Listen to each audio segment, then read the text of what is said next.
પરિસરનો એક વિષય આપના માધ્યમથી મારી સામે પણ આવ્યો છે। આહિર સમાજનો જે ભાઈ છે એવું સાંભળવામાં આવ્યું છે કે મુસ્લિમ દીકરી સાથે એણે લગ્ન કર્યા છે। ત્યારે આપના માધ્યમથી કહીશ કે આહિર સમાજનો ભલે હોય પણ હિન્દુ સમાજનો પ્રથમ છે। ત્યારે જો સંવિધાનિક રીતે કાયદામાં રહી અને જો એણે આ પગલું ભર્યું છે તો ચોક્કસથી એમાં કોઈ જ વાંધો નથી। કારણ કે જે રીતે મીડિયામાં જોઈ રહ્યો છું કે આ ગરીસરના મુદ્દા ઉપર કચ્છમાં કાગારાડ મચી છે।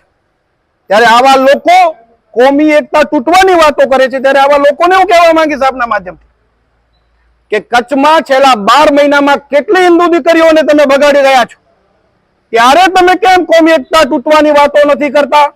અને આજે જ્યારે કોઈ એક હિન્દુ દીકરો આવું પગલું ભરે છે અને એ પણ સહમતીથી છે, કાયદાની રૂએ છે, કઈ કાયદાની બહારનો વિષય નથી, ત્યારે કોમી એકતાના નામે તમે કચ્છના હિન્દુ સમાજને ડરાવવાનો પ્રયત્ન કરો છો। ત્યારે આપના માધ્યમથી એ ભાઈ જ્યાં પણ હોય એને હું કહેવા માંગીશ, જે પણ હિન્દુ સમાજનો દીકરો છે કે જો તે સંવિધાનિક કાયદા મુજબ જો તે પગલું ભર્યું છે તો હિન્દુ યુવા સંગઠન તારી સાથે છે અને પોલીસ પ્રોટેક્શન પણ એને મળવું જોઈએ। હું તો પોલીસને પણ અનુરોધ કરીશ કે ખોટા આવેદન પત્રોના પ્રેશરમાં તમે હિન્દુ દીકરાના ઘરના લોકોને પ્રેશરાઇઝ ન કરજો।